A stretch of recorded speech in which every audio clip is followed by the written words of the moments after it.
Hello and welcome. This is the Chiro podcast, and I'm your host, Dr. Ben Glass. And today we're making a professional chiropractor connection out in Canada with Dr. Jamie Richards. Excited for this interview. Dr. Jamie, can you get us started by just introducing yourself and also sharing a little bit about what your background was before you decided to become a chiropractor? Sure, Ben. Great. Thanks for having me on the podcast. I'm excited to be here.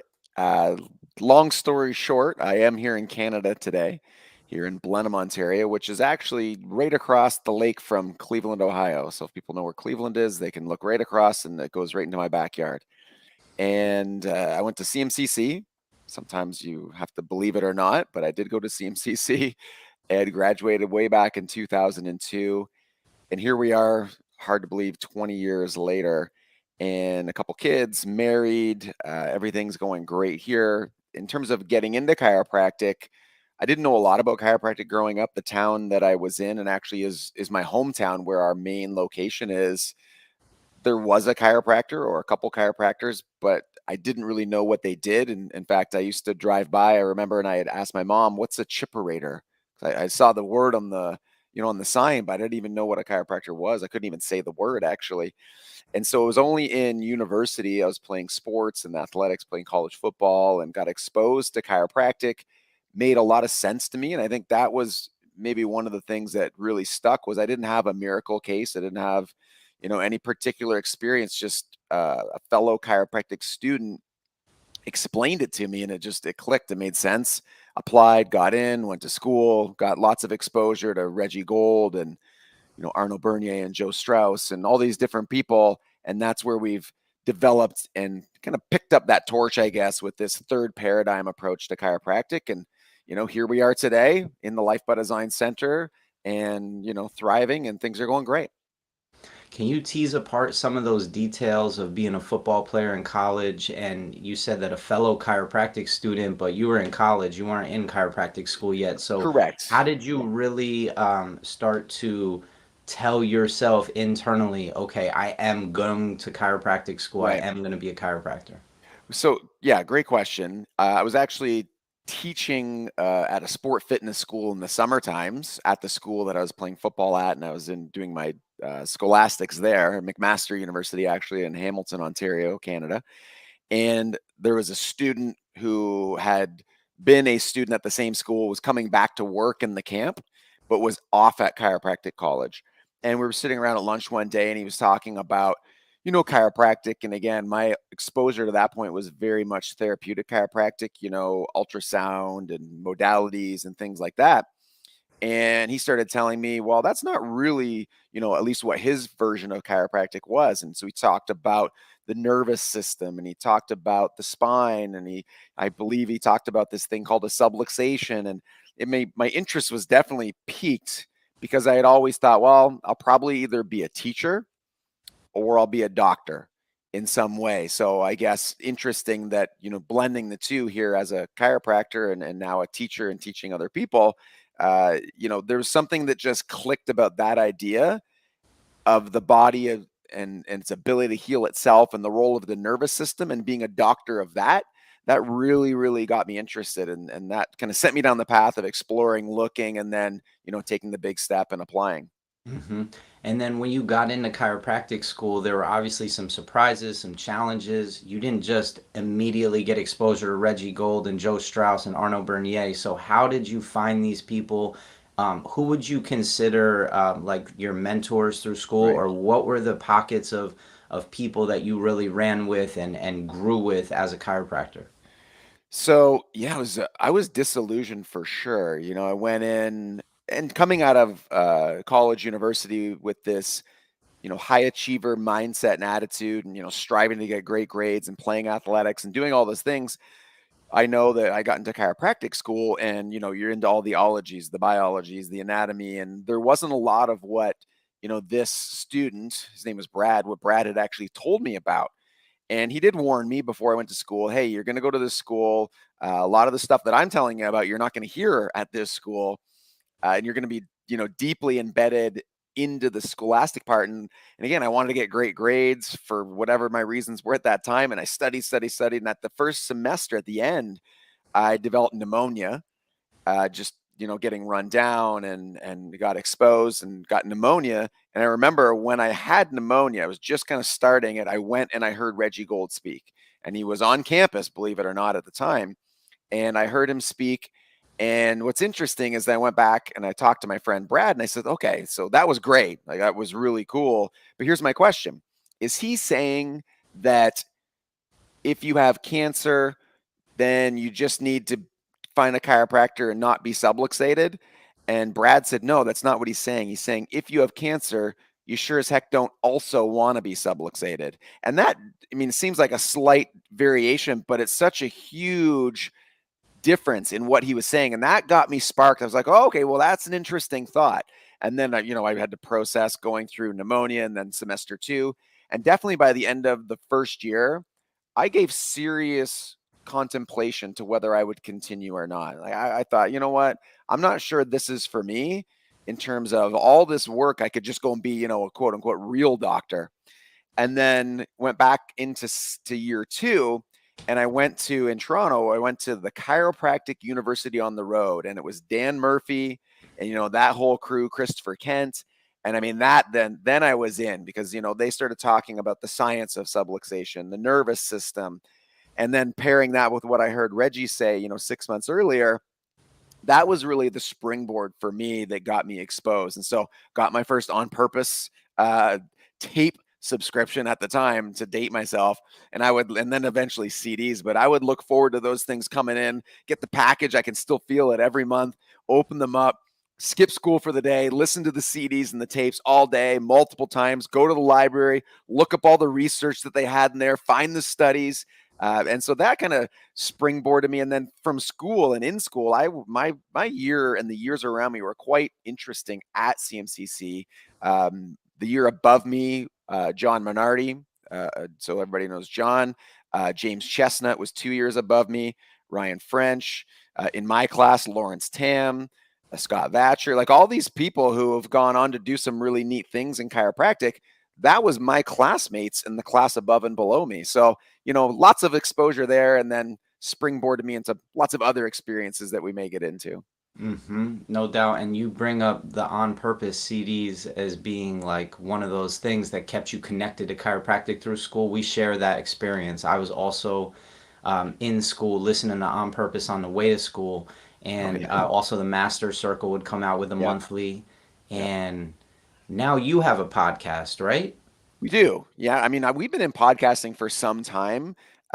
We are at, now we were on a Life by Design for Chiropractors is our For Chiropractors podcast. And I think we're at 190 episodes, but we had another 100 before that on a different kind of platform. And then our Life by Design podcast, which has been a hiatus for a bit, but it's a layperson podcast. We've done over 500 episodes. So we've been podcasting for some time, but the For Chiropractors is my main focus now. And yeah, I mean, I love getting on these episodes and chatting with other docs and doing our own podcast. So yeah, lots of available content out there for sure. So, from that experience of having connected to chiropractors all over the world and also sharing all these different angles, Mm-hmm. insights with the audience, what can you share to the prospective student of like the value that they would get for tapping into your podcast and really staying connected to it and going through it, working through it? How would you recommend they work through it? Is there an organization to it? Are there different categories that match people at different stages Mm-hmm. of their process of becoming a chiropractor? Because I got to tell you, the prospective student audience is not really an audience that I've ever seen anybody key their voice on. Right. That's what this audience is Mm-hmm. is people in high school, college, career changers thinking of going to chiropractic school, preparing for chiropractic school, or they don't even know about chiropractic. We're introducing them to it for the first time. So I'm just curious if you could reflect on these 150 plus episodes and how you sort of organized it and what the message is Yeah. as a broad perspective. I think let's just start there from a broad perspective. If someone is, think about, what would they get in our approach? There's lots of different, models in chiropractic, lots of great doctors.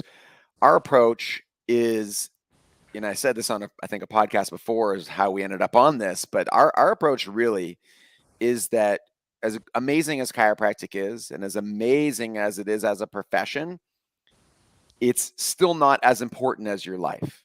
I had heard through school, chiropractic is, life, and people, and I took that on in a big way, where I probably sacrificed a lot of parts of my life to further chiropractic and my chiropractic practice, and probably to the degree where it was unhealthy, you know, and I was sleeping in my office. I mean, I was renting every room in my house. I mean, stories upon stories. So I was doing whatever I needed, but I was giving up my life in doing that. And in the last 10 years, our model has really been about, you know, tying chiropractic as a profession to your life and using it as a way to fuel your exciting, great, what we call a dream life project.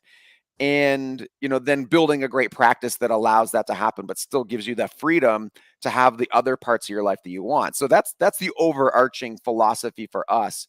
But then that gets broken down into what we call requirements and strategies. No different than the requirements of your body in terms of fuel, movement, nervous system, sleep, hydration. We believe that all great businesses, and not just chiropractic practices, are split into four central requirements: leadership, communication, systems, and team. And marketing and those things fall within those. So the podcast, to answer your question, is split up into those four categories: leadership, systems, communication, and team. And every episode falls within one of those categories with a little bit of crossover. The easiest way to consume it, even if you're a pre-Chiro student or a high school student, is just start from podcast episode number 1.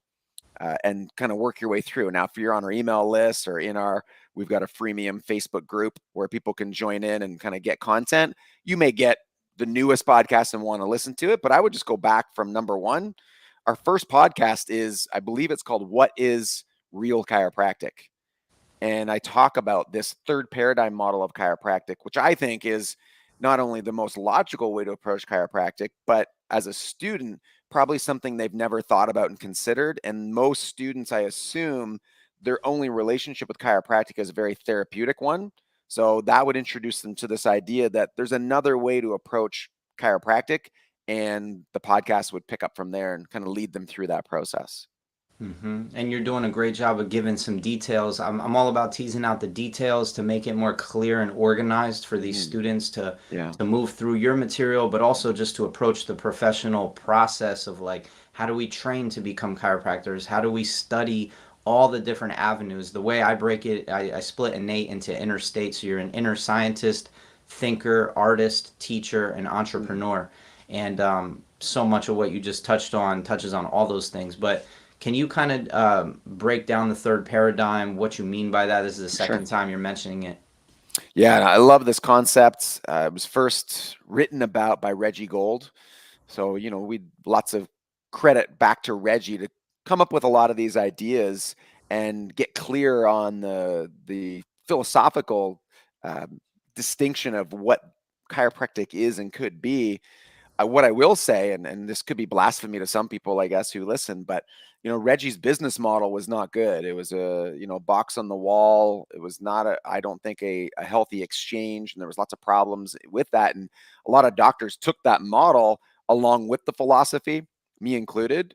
And it was only when I differentiated and kind of teased out, as you said, this philosophical approach, and then put it with a contemporary business model, that our success, just went off the roof. And this third paradigm model, really, to make it simple, Ben, is you're better off not subluxated. Now, to break that down, Reggie talks about paradigm 1, which is, the old, very old school, like chiropractic gets sick people well, right? Like no matter what disease you have, get chiropractic and you get sick people well. And of course, there's some context to that. People look at BJ and DD and they rip on them, but contextually, they didn't have the resources that we have today. They, were working with patients and they were seeing sick people get well. And so they thought, all right, well, sick people get well with chiropractic. The issue is that this paradigm 1 is not correct, because you only have to be in practice for 5 seconds to see that not all people get well, even when you are a great chiropractor. So it's not true across the board, and it can be dangerous, because obviously, if from a jurisprudence perspective, you're telling people you're going to get them all well, that's an issue, and you could be keeping them from medical care that they need, which is all great. Paradigm 2 was a development away from that said, chiropractic gets some sick people well, which again is true. Chiropractic does get some sick people well. The problem with that paradigm, and let's be honest, I would say even today, most people practice in paradigm too. And I'll give you some examples, but this idea that chiropractic gets some sick people well, meaning, okay, well, if you have colic or back pain or neck pain or digestive problems. So the issue here is that one, it still doesn't get all sick people well within those categories. And two, it puts the chiropractor in a position where you have to determine which sick people can get well, right? So again, you're opening yourself up to, a whole host of problems and potentially keeping people from medical care that is required. Paradigm 3 is just, it's the chiropractic that we practice on our kids. I check my children's spines because they're better off not subluxated. And every chiropractor goes, well, yeah, I do that, but we don't do it with our patients, right? Our patients come in and we're telling them we're fixing this and that, and we'll treat you for this. And if you have these problems, come see me. But then we go home and we check our kids' spines. We don't wait for them to say, oh, my neck hurts or I've got a headache. We check their spines because we recognize that they're better off not subluxated. And so Reggie was really the first person to say this, that no matter what, cancer, heart disease, diabetes, no symptoms at all, no matter where you are in the pathological or functional process, if you have a subluxation, you are better off without it. And that makes total sense to people. Then the next question is, well, how do I build a practice around that? How do I create a business around that? People won't buy that. And the answer is, yes, they will. If it's properly communicated, people will not only buy that, but they'll want that for themselves and their family, and they'll pay, healthy exchange to get that in their life. Mm-hmm. Yeah, and I want to just comment on the brand that you've been able to build with Life by Design. It's really clean. It's really modern. It speaks to people when they go to the website. It just communicates value, and I think that that's a part that is not really talked about a lot. Is like, how do you keep the website really sleek and clean, and Mm-hmm. not have yourself looking super, I don't know, Cheesy. medical, outdated, Yeah, yeah, So yeah, that's such a big piece of like, one is what is the message, and then two is how do you communicate the message in for a sure. way that is like, okay, wow, Yeah, how this do you is a brand form yourself, of right? Like healthcare how do that we you need. yeah, Huh? like how do you take at the core what we just talked about? Because that can be the core for a lot of chiropractors. And then here's the cool part is each individual doctor gets to build their brand, right? You're, to use modern terms, you're an influencer, you're however you want to see yourself. We can all be saying the same general thing. And I advise that we do. Our process for delivering it can be different and unique, different techniques, different, styles, but you should have a brand, and that brand communicates what you do. It's not just your logo and your colors and your looks, but it's the language you use, it's the model you're teaching. For us, we call it your core product, and that's some of the things we teach. But basically, what is at the core of what you do, and then how do you build that out in a way where you're bridging into what people want, because it's not just about what you do. You've got to figure out a way to connect with the audience. The big mistake that a lot of people make is they try and sell what they want, not necessarily sell what a patient wants. Now, that's not saying I have to devalue what I do, and it doesn't mean I have to pretend I don't do what I do. It just means you have to be a great communicator and figure out how do you build that bridge between what somebody is looking to solve in their life, and it doesn't have to be back pain, but what are they looking to solve in their life, and then connecting your process as a way that they can get that benefit and that solution. Mhm. And just for the prospective students or the current students listening to this, when I was in school, I found out about Dr. Jamie, and I went on his website, I went on his YouTube, I was searching for more information to learn about, just because I knew he was in the Cafe of Life network, which I was also personally looking towards Yep. as like the group that I was interested in.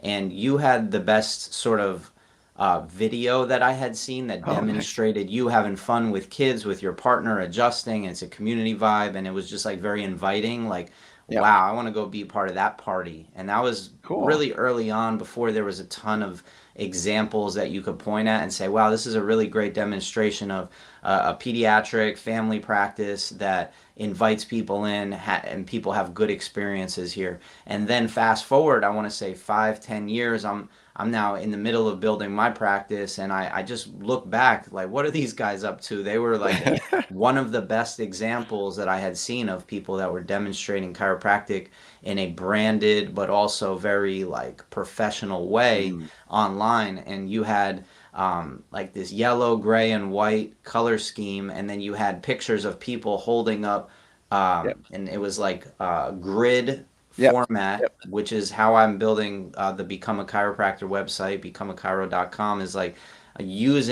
and I'm using templates from like the best marketers in the world right, of how they built their website. But it was like you were like you were having people hold up pictures of like, I came in with right, headaches and nausea, and I got adjusted for 3 months, and now I'm headache free. Some yeah, yep.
Hey, man. I don't know. I know. I thought that my internet died, but I Yeah, guess something happened with my router. I don't know. I just reset the router and turned the phone that's back on. crazy. I know I check mine because sometimes mine here goes. I'm like, oh, no, it's This mine. never happened. Sorry about that. It's all good. Just have to That's what splice it video in. editors are for. That's what video editor. Yeah. So we'll just pick up where you're talking about the video that you had seen. Yes, please. Yeah.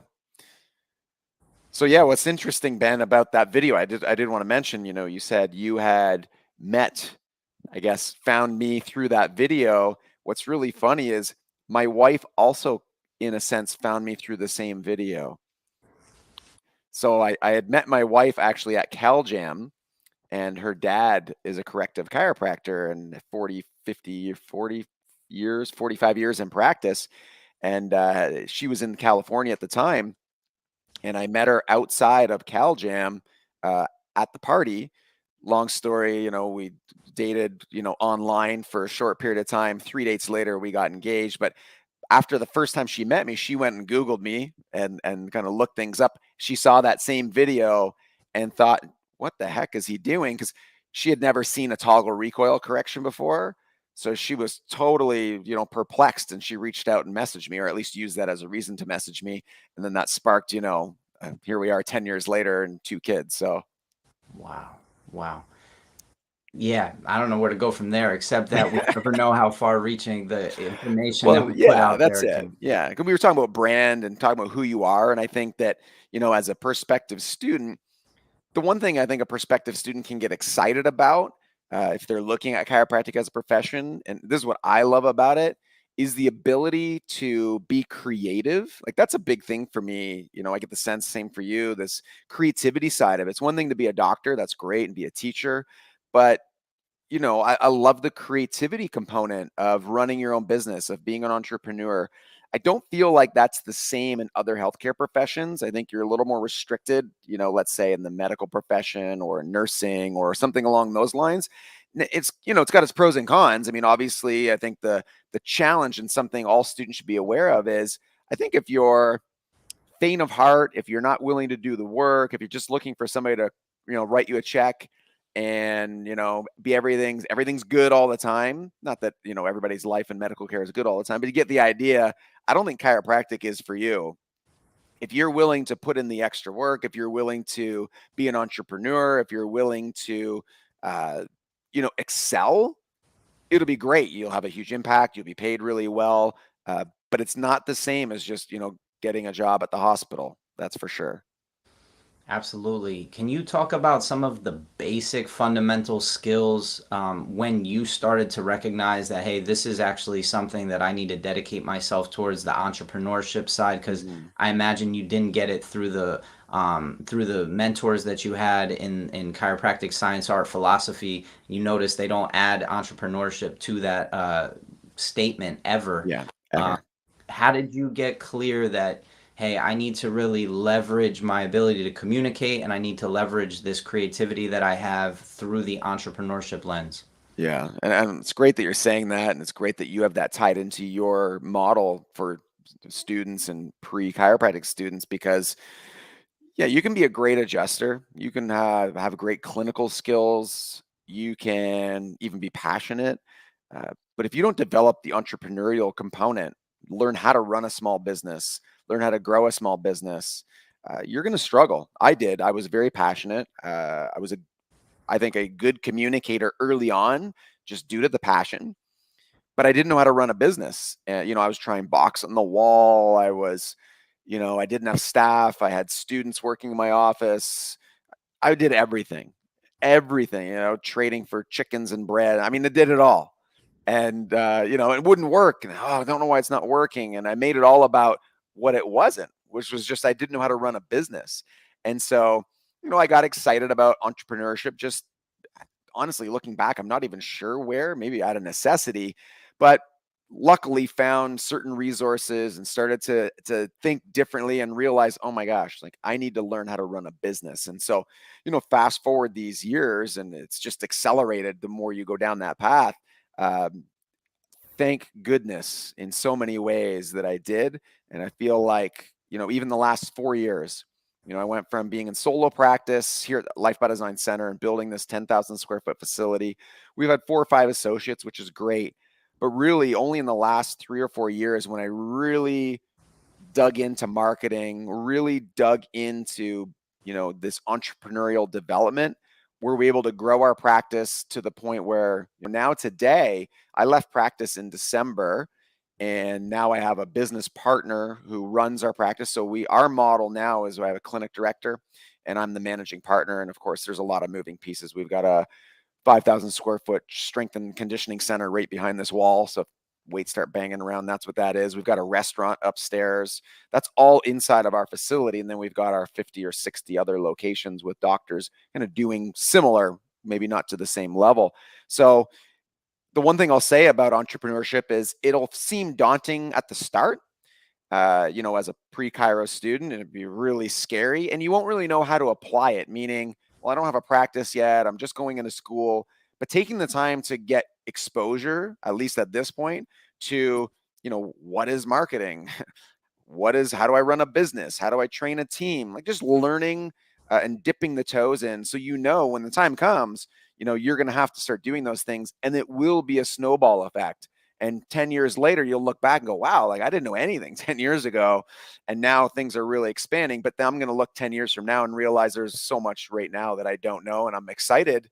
I'm still excited today and maybe even more excited to learn about business, to learn about marketing, to put the rubber to the road. And that's where the creativity side comes, is actually being able to do these things. And I found that having a business and a practice, it's like an artist who doesn't have a canvas, right? If you don't have the business, then it's like, I'm creative, but what do I do? Once you have a business, it's fun. It's like, well, I'm going to work on the website. I'm going to create a new ad. I'm going to write this email. I'm going to do this video or do a podcast. That's your canvas. Just to clarify the vision for what we're building here, foundations is level one. Experience practicing, like learning the skill sets, learning Yeah. these basic skill sets is level Mm-hmm. two.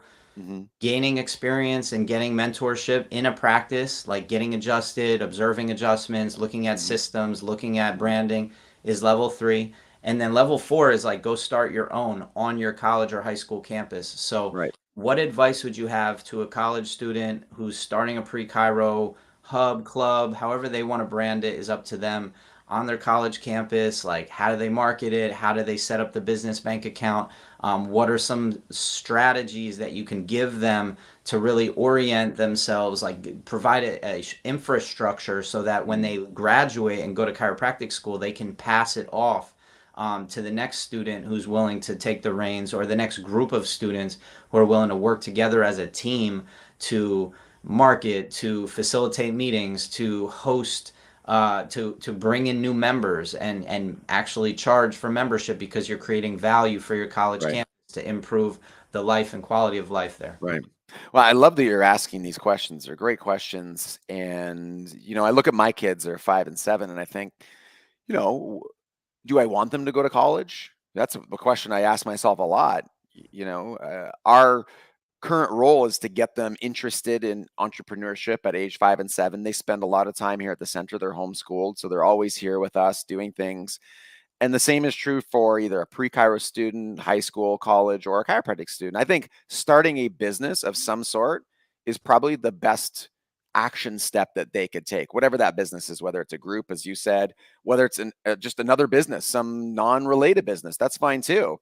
That's going to give you more practical application than the majority of chiropractors who probably start their practice and never have run a business before. So where do you start with that?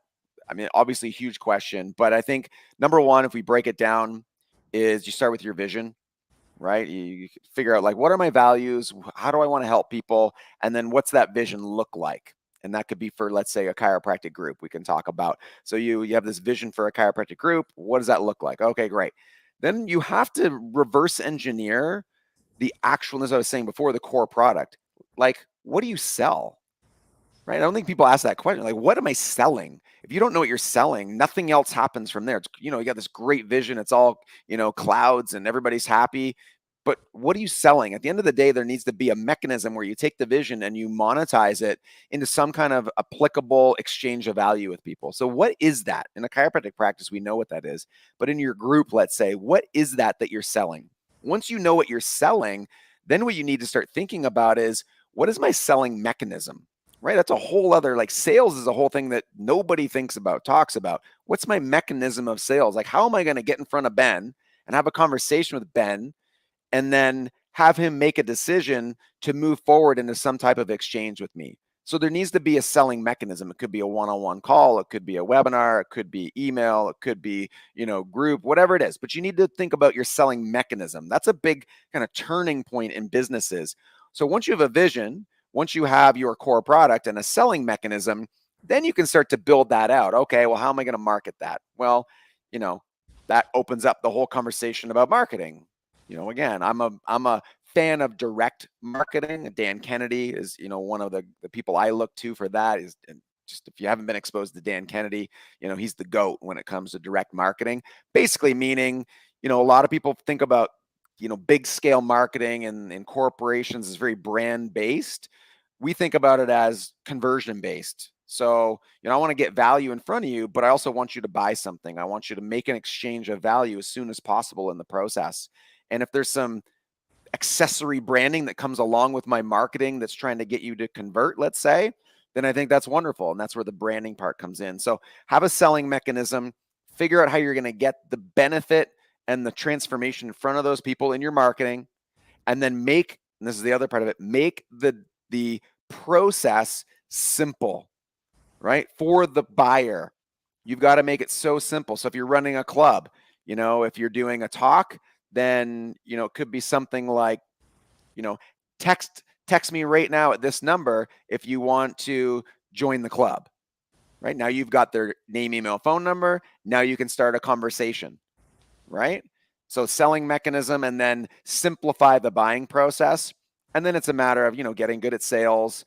And then once the conversion's made, the rest of it is delivery, right? It's fulfillment. It's the customer experience. So then that's the part that I think people can wrap their head around. Okay, cool. I've got the group. How am I going to do it? I'm going to send emails. I'll provide value. We'll bring in guests. All that's great.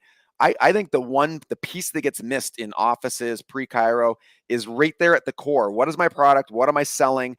And how do I sell it? Nobody's talking about that stuff. Nobody. Absolutely. One of my favorite people online is Miles Beckler. Are you familiar with him? I'm not actually, but I'm Okay. going to make myself familiar. His goal or mission in life is to be the most helpful internet digital marketer in the world. And his ATM method has been what he's used. Is like, focus on your audience, focus on your audience, focus on your audience. And then the T is escaping me, but it's basically, what is your product? What are you selling? Right. What is your product? And I think what the T is really like, where are they at timing wise in the decision making process? Yeah. Because everybody's at a different place in like how familiar they are with you, or Right. blah, blah, blah. And then the M is obviously your message, and just getting those three down are the keys, which is what you just broke down. But he's got tons of free content on YouTube. Okay. I've never really talked to him on the about him on this podcast, but I think that giving a shout out to Miles Beckler and everything he's created it's just a wealth that I've used to up my digital marketing skills for free on YouTube University. So I appreciate you going deep in that, and really just getting to the core of what people need to work on and develop. You said Dan Kennedy. Was there any Oh yeah. specific things that you kind of just want to touch on that Dan Kennedy provides as far as value? Obviously, there's tons of stuff that he sells, and there's tons of stuff that you've probably consumed and worked through and used Yep. as templates. But can you talk about the importance of creating templates? Because I think that what you're describing is really, students just need templates that they can fill in for themselves that help guide them and create infrastructure and constructs of like, okay, what is my selling mechanism? What is my message? Who am I reaching? What are their biggest challenges, frustrations, failures, fears? All the emotional hot buttons. How do we create messaging that hits on those emotional hot buttons? Like, what are some of the templates that maybe you've created for chiropractors? How do you get to the place where you have 50 to 60 Life by Design networked offices, and like, what is the mechanism that you're meeting students or chiropractors at, like, that has allowed you to build your tribe so grand? Yeah, great questions again, Ben, which is awesome. I'm going to look into Miles Beckler. In terms of Dan Kennedy, I mean, he actually just partnered. I mean, Dan's been the GOAT for a long time, but Russell Brunson just bought Dan Kennedy's company. And so he's partnering with Dan Kennedy. And Dan was, the influential centerpiece, I think, to Russell Brunson's development. So you kind of think about, how big that has become with ClickFunnels and some of those other pieces. But yeah, I mean, Dan Kennedy really his core piece of being a direct marketer is, having, it's kind of what you said with the ATM, it's having a message to market to media match. Like, how do you get the right message to the right people in the right way where they can consume it? If you do that with a great offer, and for students, an offer doesn't mean giving something away. It just means an offer, something for them to buy or exchange. If you can do that, then, I mean, honestly, that's the hardest part of all of this. In terms of creating templates, yes, I mean, that's something core. Sounds like you do that as well. Something we do at Life by Design for chiropractors is give people the business infrastructure and the communication infrastructure to just kind of, I don't want to say plug and play, but I like the idea of templates and frameworks versus scripts. There's a general idea of what I want to get across, and then I'll share that with our offices, and then they'll kind of train on that and develop that. And yes, as a student, pre-Chiro or otherwise, I think templates are valuable, and maybe even more so at that point. And this is why your podcast is great, is, having a mentor, just somebody who's understanding where they're at and can handhold them and guide them and shortcut, right? I mean, there's just so much that you could consume and have to consume in your lifetime to prepare yourself. So anybody who can shortcut the process, great. And I think that's something that, if I go back to myself as a student, one, it's difficult because mindset wise, I was a poor student. So thinking about making investments in other things like buying a product or buying a course just wasn't on my mind. So free content is great. And at some point you make that realization where you go, oh, okay, like I could just literally cut all of this in half if I just, worked with this person or this group, or you're right. So I'm not trying to make a pitch for me, just saying in general, students should be part of a mentorship type program. I think all doctors should be. I am, even beyond the ones that I run. Every great athlete has a coach, and I think having somebody there to help them along, that's become really a core part, as I say that, of our practice and of our facility. Some of the things we do uniquely in our practice is every, say, patient, every gym member in our facility has a coach. There's an assigned coach to everybody. And that coach is responsible for overseeing not just their experience, but answering their questions. So, I mean, we've taken that and then kind of put it on steroids inside our community. And that's been a massive part of the retention. So, as a student, find somebody or a group of people who can handhold you and get you access to the different templates. I wouldn't get overly hung up as a student as to what the words are and what to say and even what to do, and more about exposure, right? You kind of went through the levels, which I think is great. It's easy, I think, if you're listening, oh my gosh, I've never been able to do that. Don't worry about it right now. That's not really even important. What's important is that you're putting yourself in a position to get exposed to different things and realize that, okay, there's a certain level of work that I'm going to have to do when it's time to do it. For now, my work is getting exposure, getting experience, asking questions, kind of going down more of the philosophical paths. So you're super clear. So when you do go into action, you're aligned and you're congruent versus having your beliefs and your values and what you're doing all mismatched, because that's going to be a bigger issue down the road.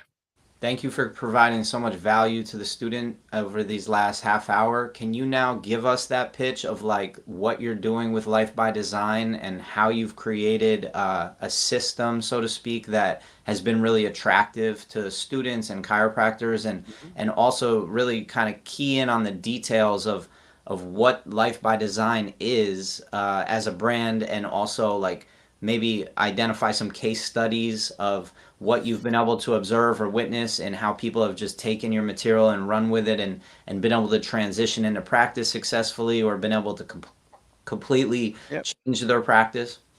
Yeah. I'll differentiate it from probably other things that exist. And, our niche in the market of chiropractic consulting is, we are not chiropractic coaches as much as we are entrepreneurial and business development coaches who happen to be chiropractors. So we happen to coach chiropractors because we are chiropractors, but our model is not about chiropractic coaching. It's about business and entrepreneurial development. So, I have other clients who are non-chiropractors. It's not a core of what I promote or do. They just kind of happen to work their way over to me in some way, shape, or form.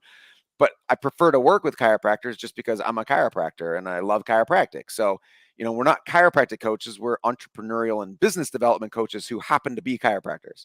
So, taking that as our main focus, our other major niches that we've coined this idea of a retention-based practice. We've been talking about it for years.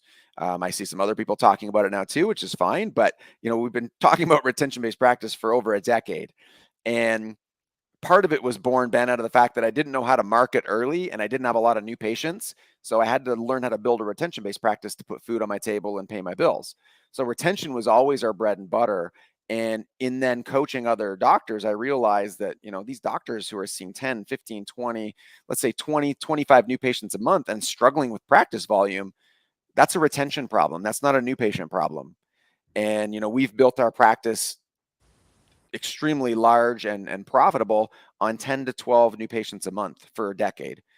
Now, they're great new patients. They're highly qualified, some months or more, but you don't need 20, 30 new patients. And if you're having that and you're struggling, that's a retention problem. So our focus is teaching doctors and students how to grow a retention-based practice. I think it's the dream practice as far as I'm concerned.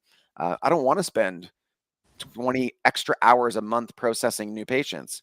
I want to process ones that are excited to be there, that are ready to move forward, that are committed, and that make my process of caring for them easy. It's a profitable way to practice. It's a fun way to practice. It's the lowest stress way to practice. And it creates the most freedom because you can do it in a 2 or 3 day a week practice if you want. You could have associates. You can expand to, triple the volume if you want to. And we have offices in terms of case studies that kind of fall within the range. We've got offices that started with us as a student and they worked with us as students. They became a practice, and then they were able to go off and be super successful. We've got an office in Vancouver, actually. They worked in my practice. So as I said early on, I didn't have staff. I had students from the local university, and they would volunteer. And we had, I believe, right now we haven't done it in a while, but last count is about 30 students who worked in our office who became chiropractors, or at least went to chiropractic school. And 5 or 6 or 7 of them are now in or have been in Life by Design. But this one office in Vancouver, Brian and Taya, they opened up in the most expensive part of Vancouver in a beautiful office, probably spent, ridiculous amounts. And within 2 years, they've got associates. The practice is booming. It's gorgeous. It's extremely profitable. They've paid back all their debt, and they've followed essentially to a T what I've been teaching, which is this retention-based practice model. So lots of ways to work with us. Our main core is the retention-based practice training. That's kind of the core of where everybody starts. And then once that's passed and they've done a 6-month training program with us, then there's other different kind of targeted type training based on what that office or the doctor needs. Got it. And what's your relationship or collaborative dialogues with the rest of the profession? Do you feel as though you are like just kind of on your own doing your own thing, or are you finding that the schools see how valuable your services are and are promoting students to move towards you?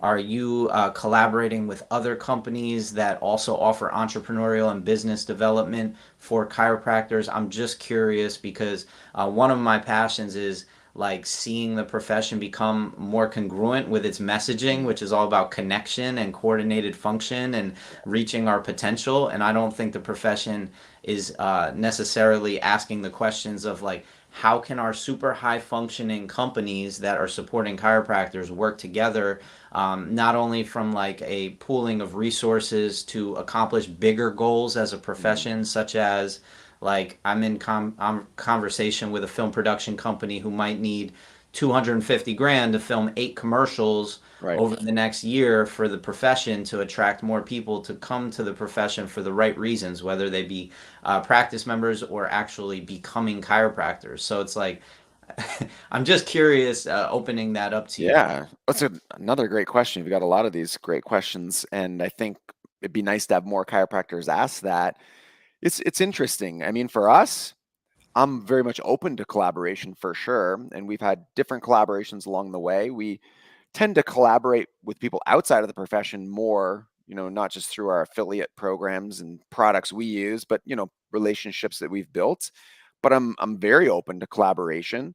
Uh, yeah, I think for me, I know that what we do is exciting. I know it's congruent, and we've basically kind of stuck to our path. Uh, I feel like for us, and I don't want to rub anybody the wrong way, but I feel like we've kind of been a secret, organization in the sense, not secret because we're everywhere online, but I'm not necessarily kind of part of the club, if you get what I'm saying. Now that doesn't mean that there's people in the club. I have lots of friends in the club. Um, but I guess, again, back to that collaborative idea, I think there could be more collaboration and expanding that. I mean, it was great. I was just on the Life West podcast there a couple of weeks ago. And I mean, hey, I could do this all day. Like, this is my passion. Jump on with another doctor, have a conversation. I think there's lots of value there. Collaborations, I'm all for it. So, if there's connections that you want to make and, you're in some, I'll definitely work with you on some stuff as well. And collaborate. I'm all for it. This is my life. Like I said, I left practice. My main role is the CEO of Life by Design and running our Life by Design location. And yeah, I've got a lot of freedom in my life right now to go and do what needs to be done. So, I'm interested, let's say, to help grow the profession in a way that I see as congruent. Absolutely. And yeah, if we ask the question, your 5 to 7 year old, I have a 1.5 year old. Nice. They're if they're growing up in this world where obviously climate change is being talked about as being the demise of the human population. We have species going extinct by the hundreds of thousands. I mean, I just heard yesterday that 99.9% of the monarch butterflies are gone from California where I live. So Mm, it's like, what is the most sustainable, right. inspiring way that we can shift the consciousness of this planet Mm, besides helping cultivate a culture that thinks like a chiropractor, that is honoring to nature, that is supportive of other human beings, that is appreciating connection and just yeah. like, what do you think about just kind of the fact that if you were to go to a local public library with your 5 and 7 year old and you go to the kids section, there's no books on chiropractic. Mm, There's hundreds of books on dentists and doctors, but it's like mm. your mentor, my mentor Arno used to say, is like, does the world need another solution and treatment for back pain? 100%. And I mean, our approach to that, 'cause it's a great question for people to ask themselves. And I would even say I struggled with that for some time early in practice, this idea that the world's messed up and I had to save it. And, I think it took me into some actually more dark places where I realized I couldn't save it. It made me feel bad about it. And, I don't think it was healthy in that way. And then I took a step back and realized that, all right, well, what can I do? Like, what are the controllables for me? And it was Reggie, oddly enough, who said, you know, just create a practice or a community that's so thriving that people will look at you and say, like, what are you doing? And I said, all right, well, I can do that, right? I mean, I might not be able to change a billion people's mind, but I could probably change 1,000 people's mind locally. So that was our push was, 1,000 families in each office, being a part of Life by Design. Our trademark call to action in our facility is making Chatham, Kent, which is our community, the healthiest community in Canada. Like, that's our goal. That's how we market ourselves. Um, you know, the drive to 1 million families worldwide living Life by Design is the Life by Design goal. So, I think the answer to the doctor pre-Chiro is take on something that is achievable, because yes, I think the world needs the inside out, above down, inside out philosophy more than ever.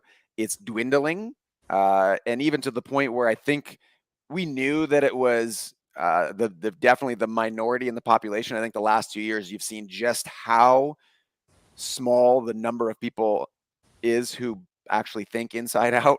It's probably smaller than people expected, and that is scary. But I think what you can do is you can focus on doing something, which is grow yourself first. Number one, 100% all the time. Be self-interested to the degree where you put yourself in the middle and you grow yourself to the point where you can help other people grow.